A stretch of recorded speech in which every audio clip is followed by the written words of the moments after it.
दोस्तों, आज प्रश्नावली 13.2 के प्रश्नों को हल करेंगे, जिसका ये पहला भाग है। और पहले भाग में हम 9 प्रश्नों को टोटल हल करेंगे, ठीक है। फिर अगले भाग में बाकी के प्रश्न। तो ये कक्षा 9 है, वो तो दे गए थे। तो पहला प्रश्न दिया है, यदि एक बेलन का वक्र पृष्ठीय क्षेत्रफल 1760 सेंटीमीटर स्क्वायर तथा इसके आधार की त्रिज्या 14 सेंटीमीटर है, तब इसकी ऊंचाई ज्ञात कीजिए। तो बेलन का वक्र पृष्ठीय क्षेत्रफल दिया है। बेलन का वक्र पृष्ठीय क्षेत्रफल बराबर 1760 सेंटीमीटर स्क्वायर, आधार की त्रिज्या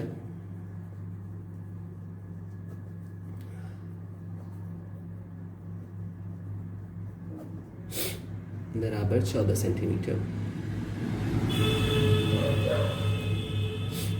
ऊंचाई हमें निकाल ली। ऊंचाई बराबर क्वेश्चन मार्क। हल। अब वक्र पृष्ठीय क्षेत्रफल का फॉर्मूला क्या होता है? 2 पाई RH बराबर 1760 सेंटीमीटर। ये दिया हुआ है, लिख लेते हैं इसे। दिया है तो पाई का मान होता है 22/7, रख देता है। और R दिया है 14 सेंटीमीटर, H हमें पता करना है, बराबर 1760। ठीक। अब चलिए इकाई भी लेके चलते हैं ना, जिससे पता तो चले कैसे बना। और 14 सेंटीमीटर इसका दिया है, ठीक। तो देखिए 7 जो है वो ऊपर चला जाएगा, बाकी सारे नीचे जाएंगे। तो H बराबर क्या हो जाएगा? 1760 सेंटीमीटर वर्ग गुणित 7 ऊपर चला गया बटा 2 भी नीचे आया, और फिर 22 भी नीचे आ गया, और 14 भी नीचे आ गया। काट लेते हैं सबको। तो चलिए 2 से काटते हैं। 2 8 16, फिर 2 8 16, ये हो गया 22 चौक 88, 0 22 से ये कट गया, और 7 दूनी 14, 7 से ये कट गया, और 2 भी सामने। सेंटीमीटर से सेंटीमीटर भी तो कटेगा, सेंटीमीटर से 1 सेंटीमीटर कट गया, तो 2 बिसब में 40, ये भी कट गया। तो हमारा कितना आ गया? 20 सेंटीमीटर। तो ऊंचाई हमें ज्ञात करनी थी, हमने ज्ञात कर लिया 20 सेंटीमीटर। अब अगले प्रश्न पर बढ़ते हैं। दूसरा, 2 बेलनों की ऊंचाइयों का अनुपात 5:3 तथा इसके त्रिज्याओं का अनुपात 2:3 है, तब उनके वक्र पृष्ठीय क्षेत्रफलों का अनुपात ज्ञात कीजिए। चलिए देखते हैं क्या क्या दिया है। बेलन की ऊंचाइयों का अनुपात बराबर 5:3 तथा देखिए ऊंचाइयों का अनुपात मान लेते हैं H1:H2, ठीक है, यहीं लिख लीजिएगा। तथा त्रिज्याओं का अनुपात, त्रिज्याओं का अनुपात हम मान लेंगे R1 और R2। त्रिज्याओं का अनुपात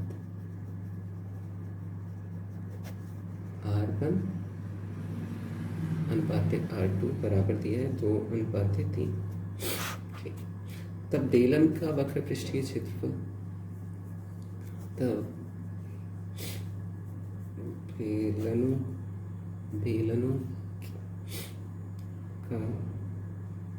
बेलनों के वक्र पृष्ठीय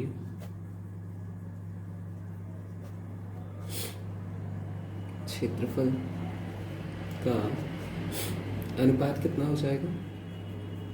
अब हमें पता है इसका फॉर्मूला होता है 2 पाई R1H1, यहाँ R1 पहले बेलन का और H1 भी पहले बेलन का, ठीक। R1H1 अनुपाते 2 पाई R2H2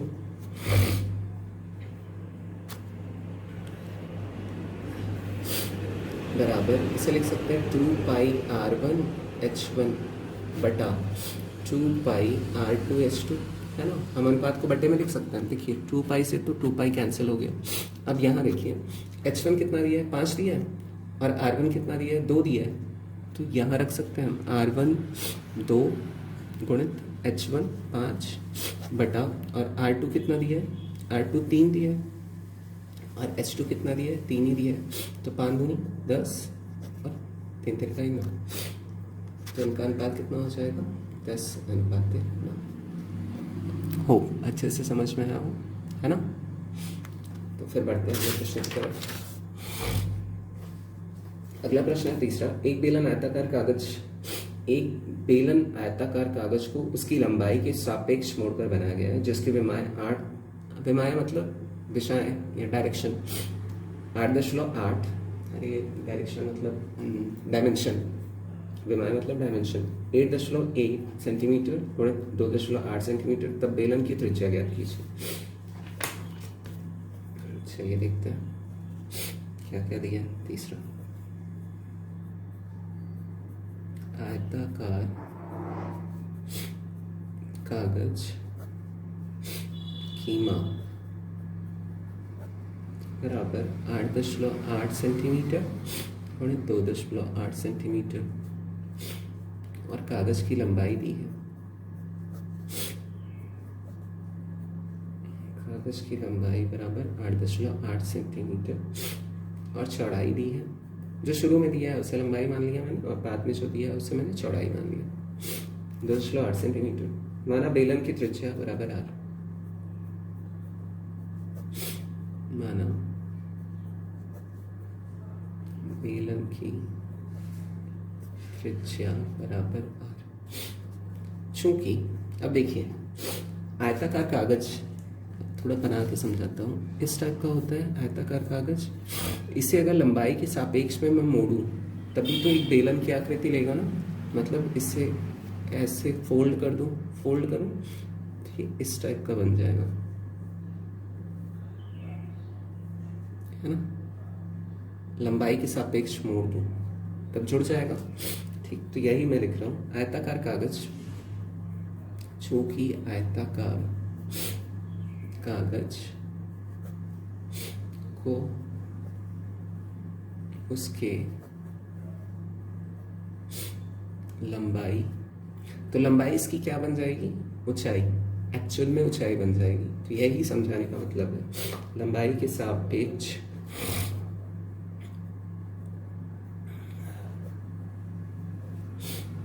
घुमाने पर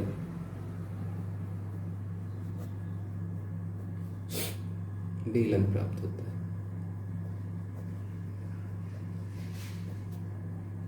ये लिखना जरूरी है, होता है। इसीलिए बेलन के आधार की परिधि, अब देखिए इसका आधार जो है, इसके आधार में एक वृत्त बनता है ना, तो उसकी परिधि, जो परिधि होगी वो क्या हो जाएगा, इसके लंबाई के बराबर हो जाएगा। आधार की परिधि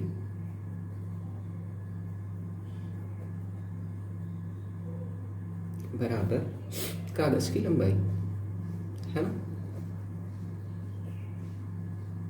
ये समझने वाली बात है।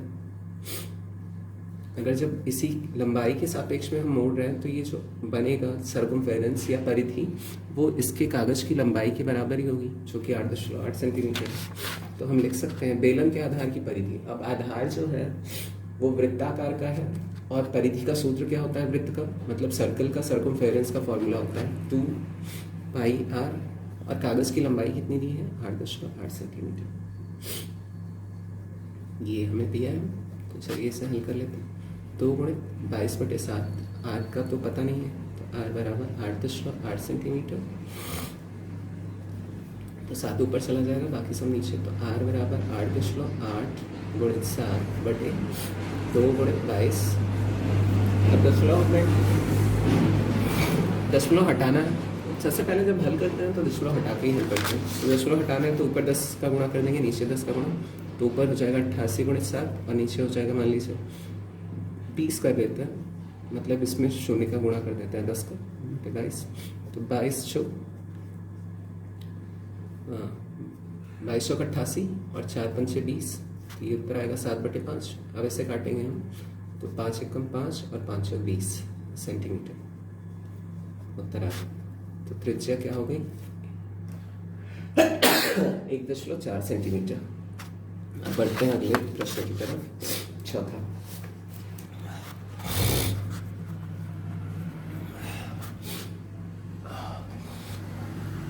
सॉरी सर्दी हो गई बहुत तेज। चौथा प्रश्न, एक लोहे का पाइप जिसकी लंबाई 10 सेंटीमीटर तथा इसका बाहरी व्यास 15 सेंटीमीटर है, यदि पाइप की मोटाई 2 सेंटीमीटर है तब पाइप का संपूर्ण पृष्ठीय क्षेत्रफल ज्ञात कीजिए। देखिए जहां भी पाइप शब्द आता है वो जान लीजिए कि खोखला बेलन है। ठीक, अब खोखले बेलन में दो त्रिज्याएं होती है, एक बाहरी त्रिज्या होती है, मतलब एक बाहरी व्यास होता है और एक अंदरूनी व्यास होता है। अब अंदरूनी व्यास ज्ञात करने के लिए हमें बाहरी व्यास में से जो मोटाई होती है उसे घटाना होता है। तो चलिए हल करते हुए समझते हैं। दिया है लंबाई, पाइप की लंबाई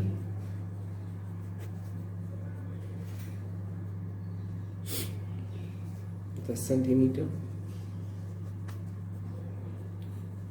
बाहरी व्यास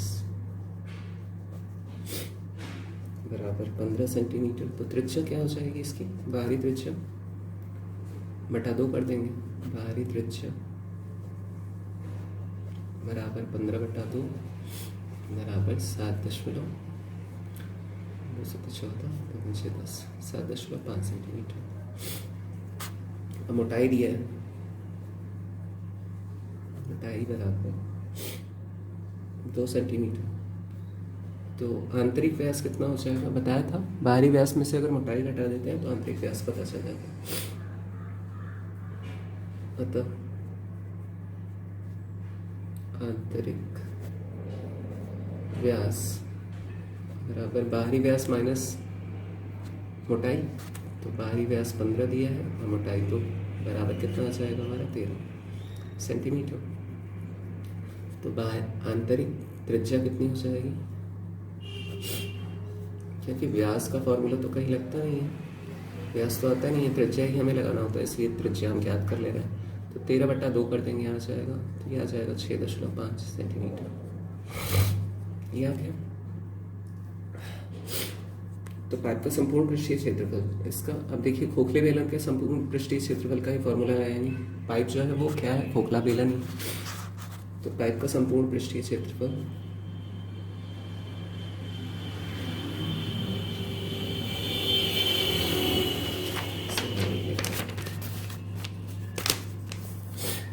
संपूर्ण पृष्ठीय क्षेत्रफल, इसका फॉर्मूला देखिए, ये जो मेंस्ट्रुएशन का चैप्टर है इसमें पूरा फॉर्मूला बेस्ड है और फॉर्मूला याद होना सबसे मस्ट है। तो फॉर्मूला सारा रट लीजिएगा क्योंकि उसके बिना काम चलेगा ही नहीं इसमें। तो पृष्ठीय क्षेत्रफल बराबर 2 पाई, जो कैपिटल आर है वो बाहरी त्रिज्या है, प्लस आर, जो स्मॉल आर है वो क्या है, आंतरिक त्रिज्या है, और capital R plus H minus R वर्ग इकाई में होता है ये भी। ठीक, तो अब मान रख देंगे, हमारा उत्तर आ जाएगा 2 × 22/7, और कैपिटल आर हमने कितना निकाला है 7.5, और स्मॉल आर कितना निकाला है 6.5, और फिर 7.5 प्लस एच लंबाई दी है 10 और माइनस 6.5। अब इसे हल कर लेते हैं, 2 × 22/7। अब 7.5 और 6.5 को जोड़ेंगे तो कितना जाएगा हमारा 14.0 आएगा, और इसे जब जोड़ेंगे हम तो हमारा आएगा 11, मतलब प्लस प्लस जोड़ लेते हैं, 17.5 में से 6.5 घटाएंगे तो 11 आ गया, काट लेते हैं यहाँ 7 दूनी 14। अब इन सबको मल्टीप्लाई कर लीजिए, आपका आएगा 668 सेंटीमीटर वर्ग। अब देखिए उत्तर तो दिया है, उत्तर दिया है कितना चौथे का, हाँ 980.57 सेंटीमीटर वर्ग, जो कि मुझे लग रहा है गलत दिया है। ठीक है, आप लोग हल कर लीजिएगा, यही आएगा 668 सेंटीमीटर स्क्वायर। तो ये हो गया चौथे प्रश्न का। पांचवें प्रश्न की तरफ। पांचवा प्रश्न, एक बेलन का वक्रपृष्ठीय क्षेत्रफल 660 सेंटीमीटर वर्ग तथा इसके आधार की त्रिज्या 5 सेंटीमीटर है, तब इसकी ऊंचाई याद कीजिए।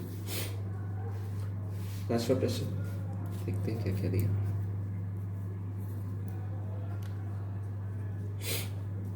बेलन का वक्रपृष्ठीय क्षेत्रफल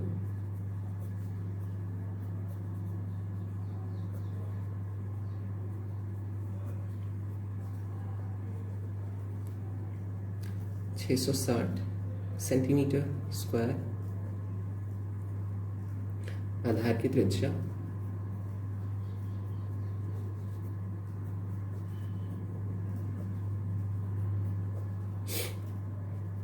5 सेंटीमीटर, ऊंचाई याद करनी है। तो 2 पाई आर एच बराबर 660 सेंटीमीटर स्क्वायर, ये दिया है दिया ना, मतलब वक्रपृष्ठीय क्षेत्रफल बेलन का यही होता है, जिसे हम लंबवृत्तीय बेलन भी कहते हैं। लंबवृत्तीय बेलन या सिर्फ बेलन दे तो मान के चलते हैं कि वो भरा हुआ बेलन है, अगर पाइप का दे तो खोखला बेलन, ये ध्यान देने वाली बात है। अब मान रख लेते हैं 2 × 22/7 और आर कितना दिया है, 5 दिया है, एच हमें पता करना है 660 सेंटीमीटर स्क्वायर। अब 7 ऊपर आएगा, बाकी सारे नीचे जाएंगे, तो एच बराबर कितना आ जाएगा 660 सेंटीमीटर स्क्वायर गुणित 7 बटा 2 × 22 × 5, ये सेंटीमीटर भी लिख लेते हैं यहाँ पे। सेंटीमीटर से तो 1 सेंटीमीटर कैंसिल हो गया, अब बाकी का काटते हैं। 22 तिहाई 66 और 0 उतर गया, 30 हो गया, और काटते हैं 5 × 30 कट गया, और 2 तिहाई 6 ये भी कट गया। यहाँ बचा है हमारा 7 तिहाई 7 × 21 और क्या बचा है, सेंटीमीटर बचा। एच बराबर ऊंचाई बराबर कितना आ गया, 21 सेंटीमीटर। अब बढ़ते हैं 6वें प्रश्न की तरफ। 6वां प्रश्न दिया है, यदि किसी बेलन के आधार का व्यास तथा ऊंचाई क्रमशः 6 सेंटीमीटर और 14 सेंटीमीटर, तब इसका आयतन ज्ञात कीजिए।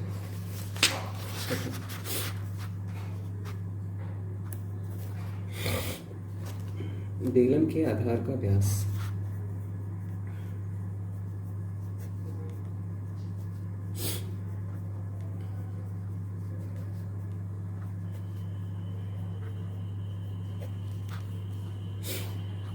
पर 6 सेंटीमीटर,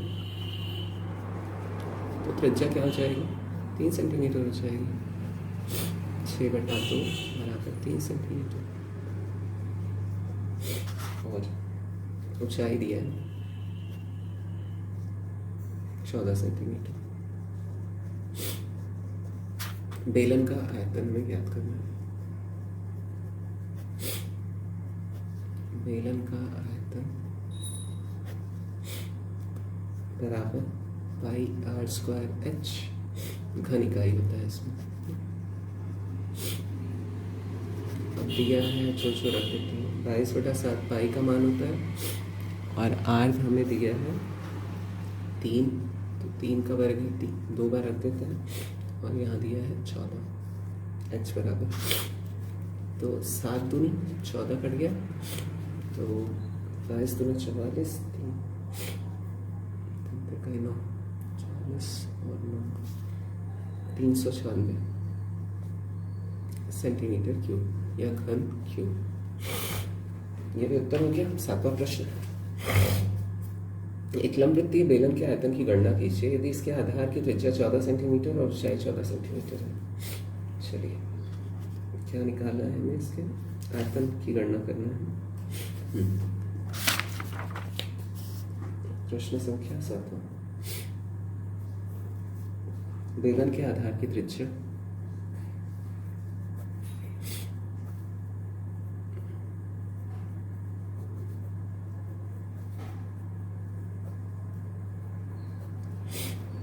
बराबर 14 सेंटीमीटर ये दिया हुआ,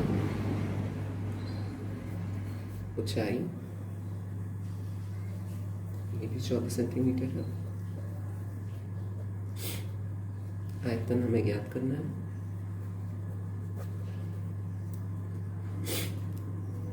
बेलन का आयतन होता है बेलन का आयतन बराबर पाई आर स्क्वायर एच घन इकाई। तो यहाँ रख देंगे मान 22/7। आर बराबर दिया है 14, तो 14 को 2 बार गुणा कर लेते हैं और एच बराबर 14, तो 7 दूनी 14 काट लेते हैं, गुणा करिए 22, ये आपका आएगा 8624 सेंटीमीटर क्यूब। ये भी हो गया। अब 8वां प्रश्न देख लेते हैं।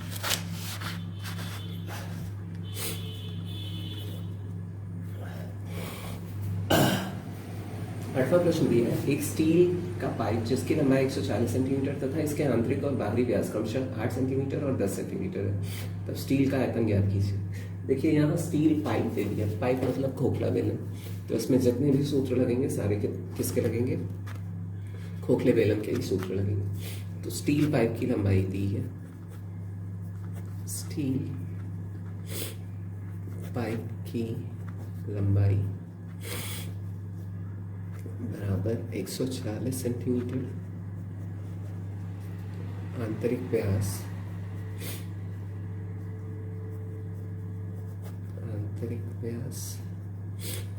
बराबर 8 सेंटीमीटर, तो आंतरिक त्रिज्या कितनी हो जाएगी, 4 सेंटीमीटर। आंतरिक त्रिज्या बराबर 4 सेंटीमीटर, आधा ही तो होगा ना, बटा 2 करना।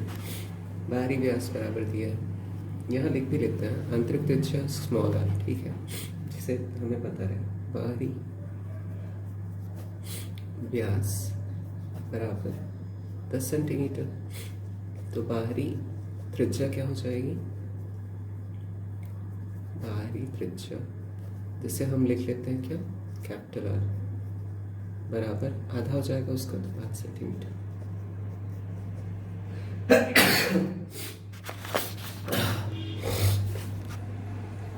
तो पाइप का स्टील पाइप का आयतन, स्टील पाइप का आयतन जिसका सूत्र होता है पाई ब्रैकेट में R square, capital R square minus small r square into H. Pi का मान 22/7 और कैपिटल आर है हमारा 5 का वर्ग और स्मॉल आर है हमारा 4 का वर्ग और एच हमें दिया है 140। इसे हल करते हैं, 22/7 गुणित 5 का वर्ग कितना होता है 25 और 4 का वर्ग होता है 16 गुणित 140। इसे और हल करेंगे तो 22/7, चलिए यहीं काट लेते हैं, 7 दूनी 14, 20 बार गया और 25 में से 16 गया, 9 बचा, तो 22 गुणित 9 गुणित 20 ये आ गया। इसे हल कर लीजिए, 22 दूनी 44, 36 3960 सेंटीमीटर क्यूब। ये प्रश्न भी हल हो गया। 9वां के लिए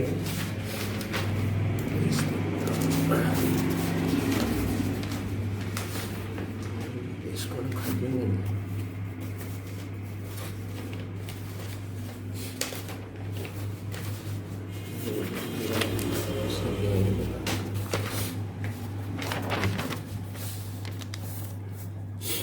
नौवां प्रश्न,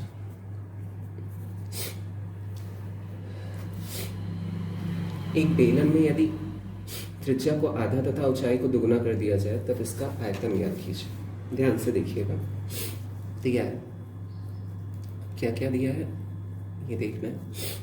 बेलन की त्रिज्या बोल रहा है कि बेलन की त्रिज्या को आधा कर दिया जाए, तो भैया बेलन की त्रिज्या आर होती है, उसका आधा कर देंगे तो r/2 कर देंगे, ये दिया है। तथा ऊंचाई बोल रहे हैं दुगुना कर दिया जाए, ऊंचाई h होता है, उसका दुगुना कर देंगे तो 2h हो जाएगा, ये दिया हुआ है। अब हमें पता है आयतन बराबर क्या होता है, आयतन बराबर होता है पाई आर स्क्वायर एच, बेलन के आयतन का। अब यहाँ जो दिया है पाई और r की जगह क्या दिया है, r/2 का स्क्वायर इंटू एच कितना दिया है 2h, यही रख देना है हमें। तो पाई आर का स्क्वायर तो आर स्क्वायर हो जाएगा और 2 का स्क्वायर कितना हो जाएगा 4, है ना, गुणित 2h, ये हो गया। अब अगर 2 से हम इसे काटें तो 2 दूनी 4 कट जाएगा। फिर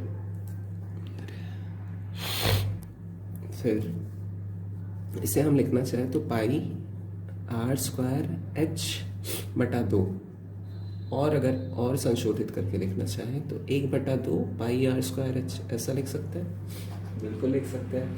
मतलब अगर हम बेलन की त्रिज्या को आधा करें और ऊंचाई 2 गुना कर दें तो उसके आयतन में क्या परिवर्तन हो जाता है, आयतन आधा हो जाता है।